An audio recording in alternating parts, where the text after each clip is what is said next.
Hello fellow crafters, this is Landvaettr back for a tutorial. Now today we're going to have a double tutorial because I'm going to show you how to make two pieces of terrain. Because the first one is really easy and really fast to do and to show.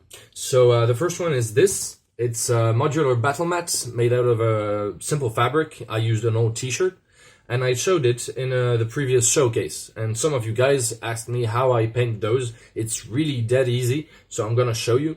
Obviously what you need is an old t-shirt or really any kind of fabric.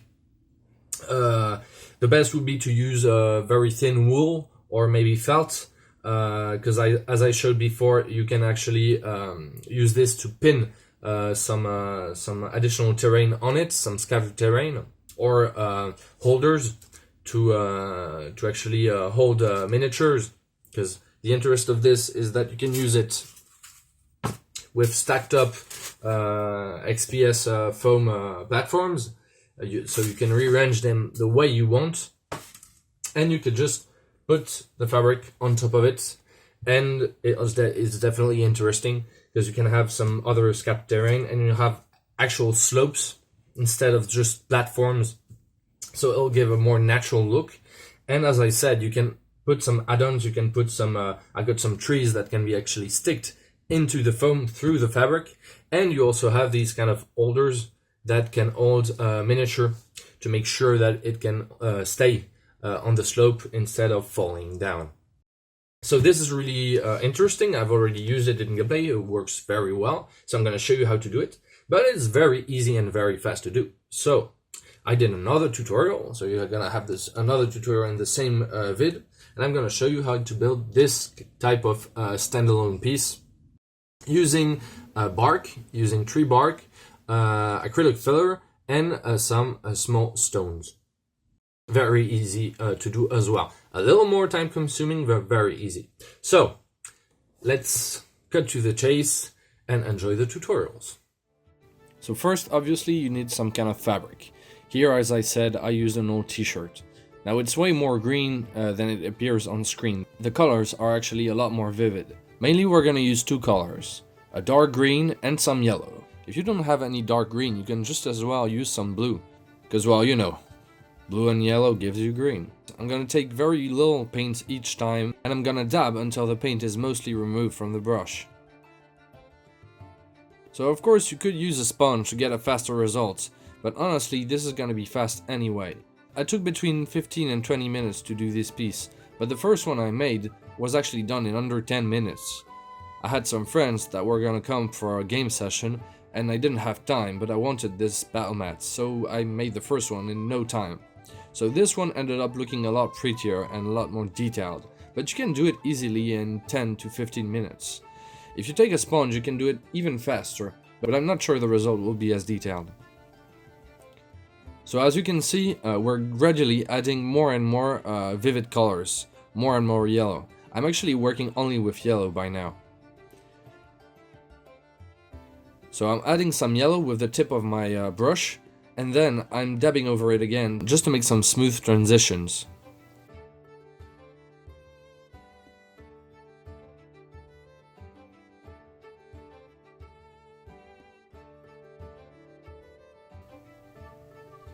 So as you can see, by the end I'm gonna add some yellow with the tip of the brush, but I won't really blur it so much, because I want the texture to actually stand out a little bit to give more depth.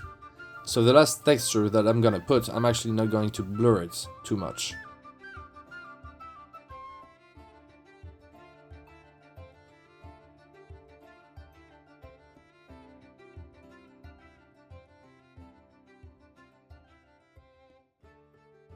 So here you can see the results. You've got your battle mat with scale, the miniature for the scale, and works pretty great, as you can see. And the texture is, well, it's alright. It's good for a battle mat. It doesn't need to be too detailed. Okay, so now I'm gonna show you how to make these kind of pieces, these rocky pieces. So of course you can do a big piece like this one, but you can also do smaller pieces like those ones. Those are supposed to be either standing, either platforms, and you can use them to fill in the gaps you have on your your biomats when you put some scatter terrain.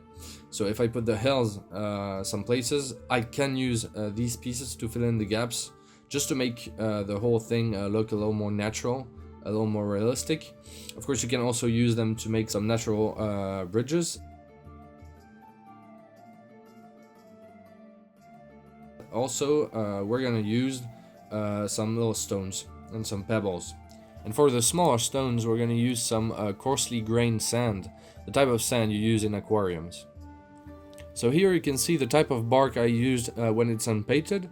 It's actually chestnut bark. So many crafters tend to use some cork bark to make rock formations. And that is mainly because it's got interesting shapes and it's pretty easily found in stores. But I actually prefer chestnut bark. I think it looks a little more geometric, a little more like rock, actual rock formation. So if you can find a nice old chestnut tree, well, you can definitely remove the bark. Most times when it's an old tree, it will detach itself pretty easily, and you'll find a bark with a very interesting texture. So I'm gonna glue them on the thin cardboard. I use cereal box cardboard, and I'm gonna glue them on the cardboard. So as you can see, I'm using some acrylic cork to make the transition between the grounds and the rock formation. So this is really cheap cork. You can buy it for around $5 or $6 tops, and you're gonna use it for a long time. It's actually very useful.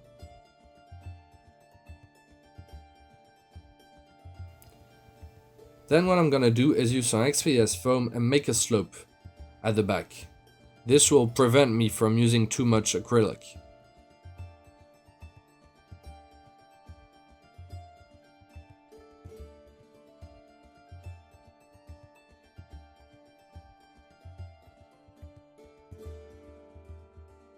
Once I'm done, I'm gonna tape the craft onto the crafting space to prevent any warping. And I'm gonna use the acrylic filler to make the slope look a little more even. So I'm gonna use a wet brush to make the slope a little smoother. As you can see, I'm also doing it with my own fingers, but really you should use some gloves, because I'm not sure the acrylic filler is really good for the skin.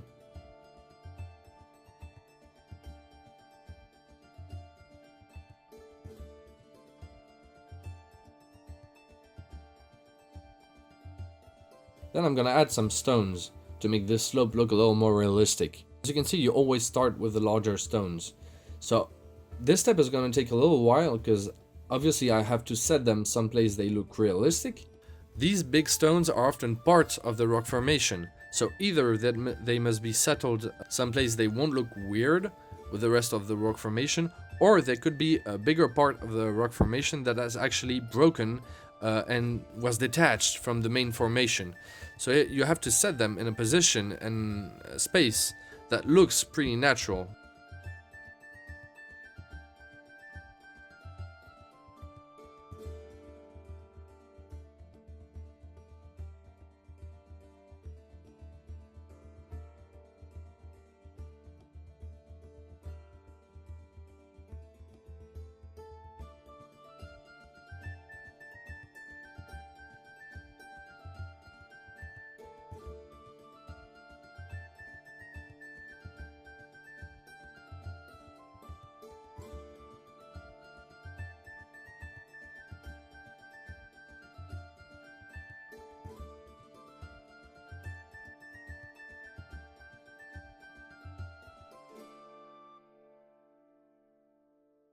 And finally, you're going to put the coarsely grained sand.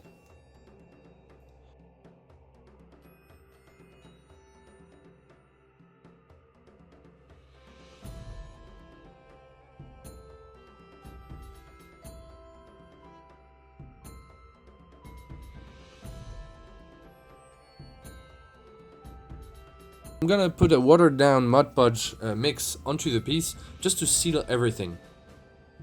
Make sure to put some everywhere, you don't want any of these stones to detach.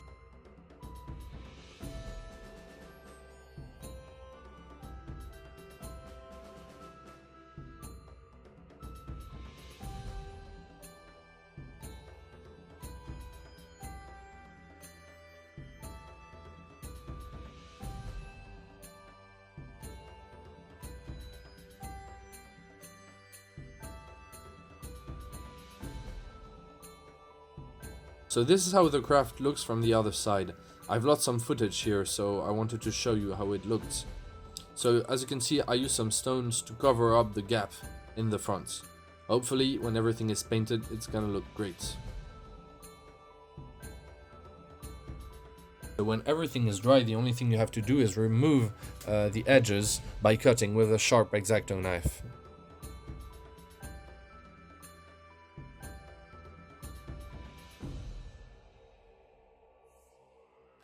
Then I'm gonna base coat it using very dark grey, nearly black. You can water it down a little bit just to make sure that the stones won't be too darkened. You can also use a hairdryer to speed up the process. Then I'm gonna use some grey to do the midtones, and gradually I'm gonna add more whites. The lighter I will get, the lighter those strokes have to be.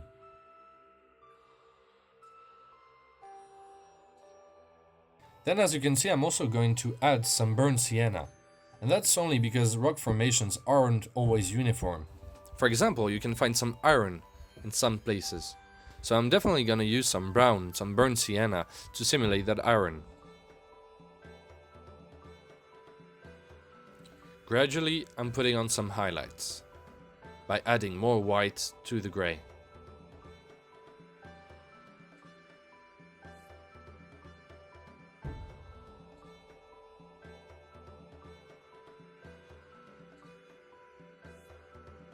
I'm also going to put some bronze or copper, just to give a metallic shine.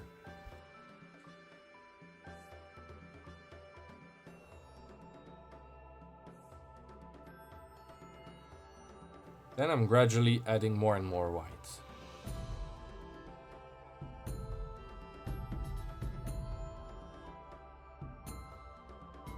As you can see, I'm adding some green on the slope, because I actually want to do some grass growing up on the slope.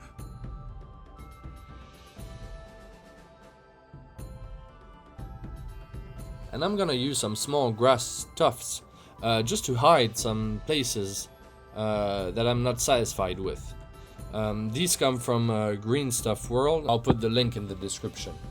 It'll give a more natural look and it will hide the space you don't like.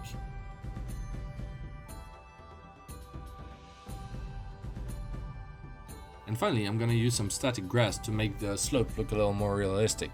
So I'm adding it on top of more watered down Mod Podge.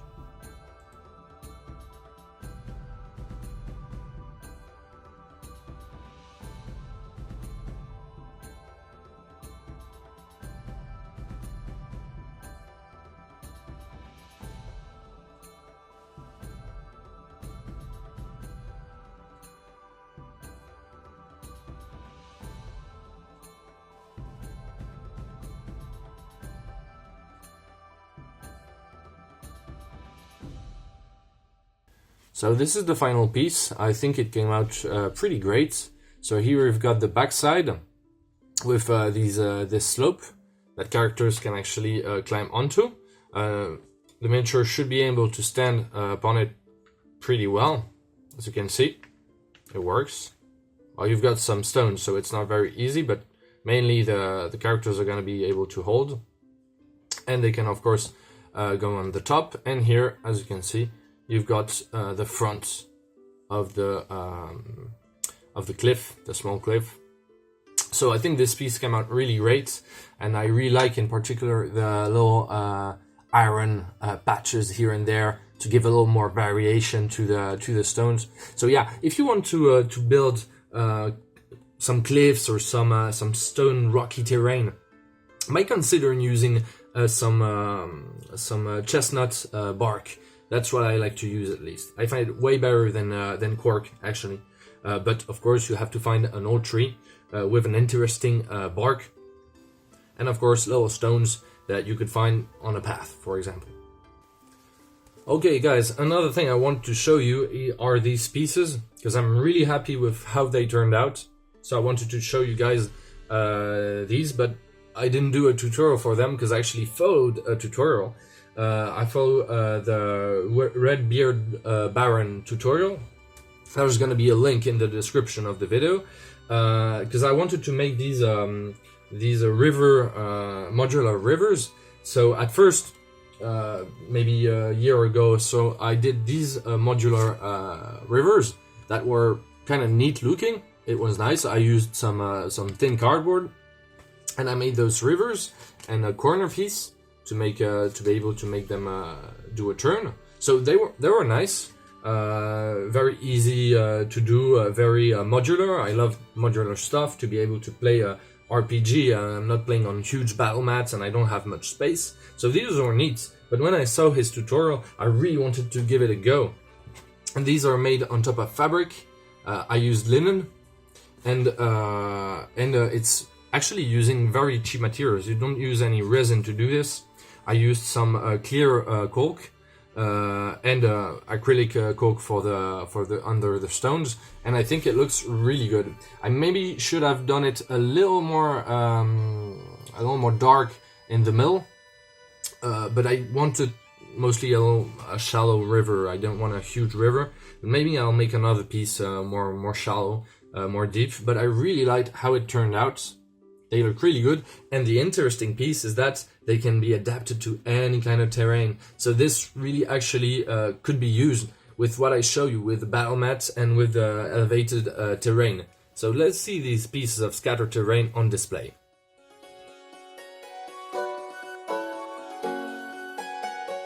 So as you can see here, we have many pieces on display. We've got our main piece, the one we did today, and several rock formations I've shown you. So if you want to paint the rocks formation, it's really easy. The only thing you have to do is follow the same color scheme. So I hope you liked this tutorial. If you did, please leave a like, share, subscribe, leave me a comment, give me feedback. And don't forget to subscribe. And I'll see you later for another episode. Landvaettr signing off.